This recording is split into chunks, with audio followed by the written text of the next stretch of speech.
Right now, we have 7 economic indicators all flashing red, just like me out in the sun too long fishing over a long weekend. But it's having an odd and positive impact on the markets. Let's talk about that right now.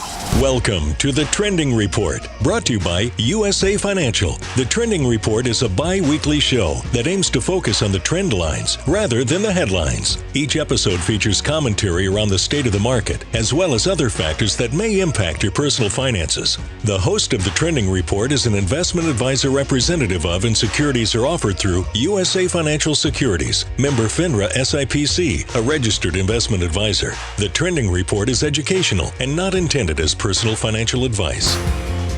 Hey, welcome as always back to the Trending Report. Today we have 7 economic indicators that are flashing red. We're going to talk about that and some of the impacts that that's currently having in the markets and what might be anticipated as we look at all the data collected here for the Trending Report. We are reviewing data that was collected as of last Friday, which was June 9th, and let's jump right in. So often, as you'll hear, where the economy heads is where the market will head. And many instances of trying to indicate where the economy is heading gets into following the money, as they say. And so right now, debt markets are starting to show signs of strain. And this is kind of where the money lenders are funneling their business and or how they're funneling their business and how it's being received on the other end by corporate borrowers, as well as consumer borrowers. But generally speaking, the corporate indicators kind of come out ahead of the pack, and then the more consumer-oriented indicators tend to be kind of lagging behind corporate, generally speaking. So generally, for the most part, we're going to keep our eye on what's going on in the corporate environment because that will usually trickle down to the consumer environment, although we will touch on some consumer indicators that are flashing some red signs at us, bearish, if you will, right now. So here we are, taking a look in the bottom left.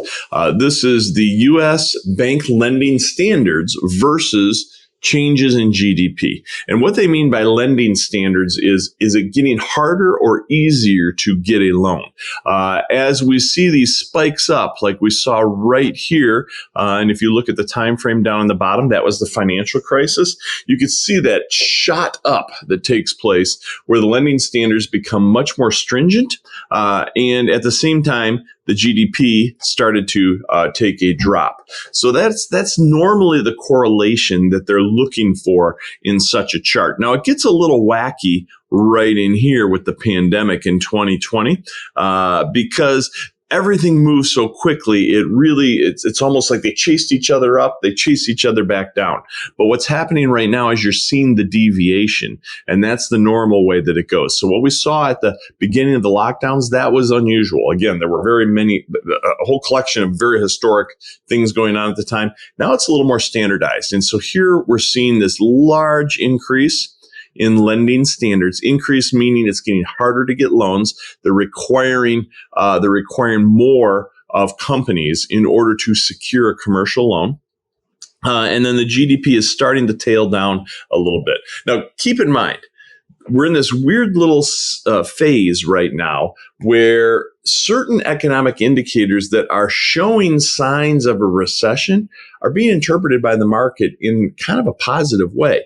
And the reason is that the market is anticipating that as the Fed sees the economy slowing down, cooling off, if you will, that it will then let go and loosen up on interest rate increases and avoid those increases and then ultimately start to decrease again. So it's kind of like they're trying to look for the top of the curve so we can start heading interest rates back down, which means the markets and the economy kind of start to take off again. So what's illustrating quasi-negative for the economy right now in a weird sort of way is being interpreted as a positive in the market these days. But that's what's happening here. The lending standards, the ability to get lending is getting very tight. Now, over here on the upper right, here we're looking at loan costs versus demand. So the cost of loans is going up. Interest rates are going up. Fees to underwrite and process those loans are going up. Everything's going up. But the loan demand, as you can see, is spiking down. And again, this is sort of what we saw back here in the crisis. We saw this huge spike up in loan costs, and then we saw demand drop in a corresponding manner. So we're starting to see that same thing here right now. But the key is going to be, we don't want to end up in a financial crisis. We want to see this thing turned around, like I said, as it relates back to the Federal Reserve. Now down here is a more consumer-oriented view. We're looking at consumer loans that have gone delinquent in the last 30 days. And if you put an imaginary line right here, you can see what's happening.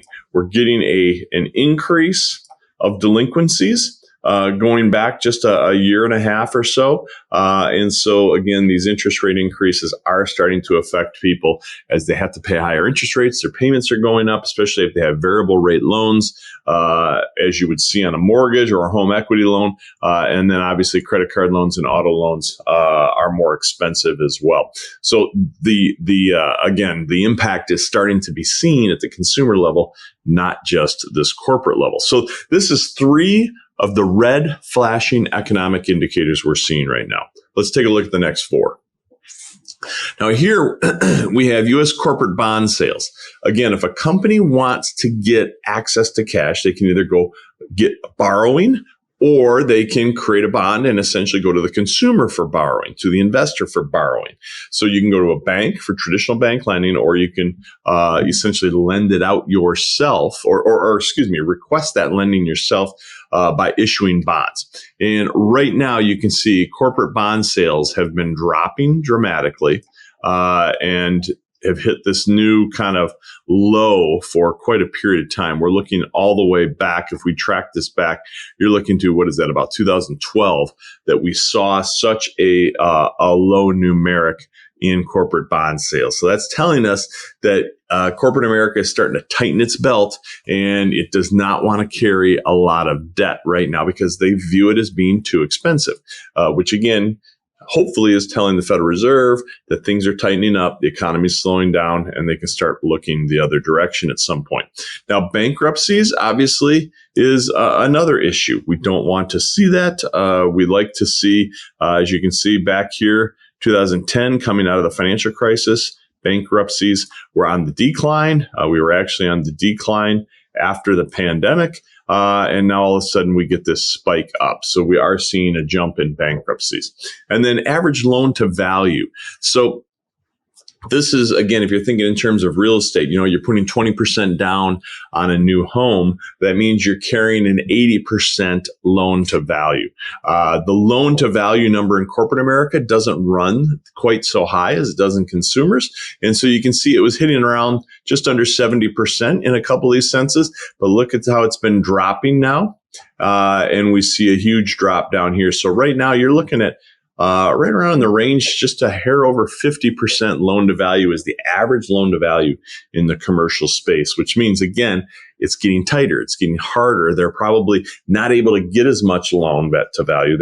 They can't leverage as much as they were before. And then again, the yield premium over U.S. Treasuries for commercial mortgage backed bonds, and the yield ratio means there's risk there. They want to get paid for that risk, so they're getting a higher yield over treasuries than normal. Again, right after as the pandemic was going in 2020, we saw this huge spike up, and then again, money got easy there for a while, and now it's on the incline once again. So, in other words, if there is a feeling of higher risk, then there must be higher reward, and they're going to charge a premium on the interest rate. So this kind of rounds out the 7 economic indicators from a lending and a debt standpoint. And what it's telling us is the economy is most definitely slowing down. Dollars are getting harder to get. That market for lending, for underwriting, for access to funds, to lending capital is getting much more difficult. That's telling us the economy is slowing down, and that ultimately the Federal Reserve is looking at this as well, and will hopefully be showing them that we're seeing the markets and the economy starting to slow, starting to soften, starting to cool, which ultimately leads to a capping of the interest rate increases, and then at a certain point going back the other direction and starting to lower interest rates. Now, all of this on the market is kind of interesting because, as I alluded to a moment ago, it's actually in this kind of weird sort of sense being viewed as a potential positive because of the impact or the sway it will have on the Federal Reserve. So here, if we're looking at all U.S. capitalization, large cap down to small cap, and here's the overall stock market here in the blue bar, what we're seeing is that when we look at the overall trend and we look at the more microscopic swing of what's taking place, we're seeing green on the overall market, and most specifically, we're seeing that it's the large cap that are rising or carrying the market, if you will. The QQQ here is the NASDAQ 100, the 100 largest companies on the NASDAQ, and then we got the S&P 100 and the S&P 500. That's kind of lifting things up. And then down here at the bottom, you'll see we're looking at mid caps and small caps that are still looking at a bearish trend right down in here. But all of this, so from some mid-cap growth all the way up through all the large cap, we are getting agreement on a bullish tilt for those markets. And you can see that down here. So in other words, here's our trend. Here's our swing. You can see as of right around here, the trend starts moving up. And then as of late, the swing has been green as well. Coming up right here. And in this blue line, right here, you can see the 20-day average, exponential moving average of the market has gotten above the 100 and the 200-day moving averages. And now actually right there, we're actually seeing the 100 getting back above the 200 as well. So those are good indicators. And then you can see some support lines here. Look at these support lines. They're working their way up. And even the resistance lines, for the most part, are working their way up, although we caught one right here. But we're back up in this area. So it's starting to give you this little bit of a funnel, if you will, of the market starting to move in an upward direction. Now, if we take a look at sectors, we're seeing a similar reflection, but we like to look at the sectors because it takes us across all the 11 sectors. So rather than large cap to small cap, we're looking at sectors of industry. There are 11 of those throughout the S&P 500. The equal weighted sector is what we've got up here on the screen, but you can see here who's leading the pack. Information, telecom, consumer, discretionary, and industrials are leading the way. We've got consumer staples, energy, and utilities, as well as healthcare down here at the bottom. But all of these at the top half are giving us double green. So they're showing us agreement between the trend and the tilt. Down here, you're getting some confusion between the trend and the tilt. But if we're taking a look at the overall equal weighted view of the sectors, we're seeing something pretty similar to what we saw before. Here's where that trend basically starts looking bullish, and then we've got a bullish swing here and here. So it's kind of working its way up to a certain degree. And again, here's that 20-day moving average in blue that has gotten itself back up above the 100 and 200-day moving average. Now, international equities is starting to tighten up a little differently. Here, we're looking at total international stock. And what we're seeing is that it's the Latin and Pacific are actually leading the way, as well as, again, large caps. So this is all world with the exception of removing U.S. small cap. So it's got basically more of a field that's leaving behind some of the Europe and MSCI areas and so on. But down here, we see that it obviously has a very strong upward trend starting back towards late last year. And we're now seeing it start to peak back in a positive area here. So a little bit of dips on the swing, but But for the most part, we're seeing the trend is obviously moving upward here. With the bonds, a little different. So we're getting some negativity with the bonds. We have been for a long time. Here's the 200-day moving average coming down in the overall bond market. Here's the 100-day moving average coming down, and here's the 20-day moving average coming down. And you can see they're tightening up over here as we get to current times. But we've got this hard negative swing taking place, even though we have hit some positive in the overall trend. In the shorter term, we're seeing quite a bearish tilt taking place here with the shorter term swings. And if you look over here on the red dots, you can see all but two of our analysis on the bond markets are flashing red on the swing. The only two positive we're getting are corporate bonds, both high yield and long term. And then down here at the bottom, we're seeing short term government bonds are kind of bringing up the rear, so to speak. So it's an interesting time. We're having a view that we don't get to see very often, which is where, as I said, some of the negativity in the economy is being viewed oddly positive in the market. Now, again, that's never going to be a long-term scenario. So in the long run, you can't count on that being the way things are normally interpreted.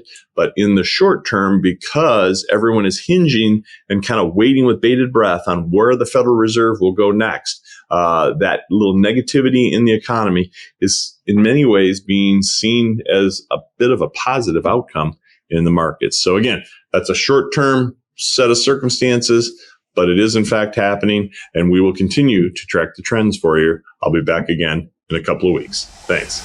Thanks again for listening to this episode of The Trending Report, powered by USA Financial. We invite you to visit usafinancial.com to find out more about our work with independent advisors and their clients all around the country. Any projections, targets, or estimates in this report are forward-looking statements and are based on the firm's research, analysis, and assumptions. Due to the rapidly changing market conditions and the complexity of investment decisions, supplemental information and other sources may be required to make informed investment decisions. All expressions of opinions are subject to change without notice. Clients should seek financial advice regarding the appropriateness of investing in any security or investment strategy discussed.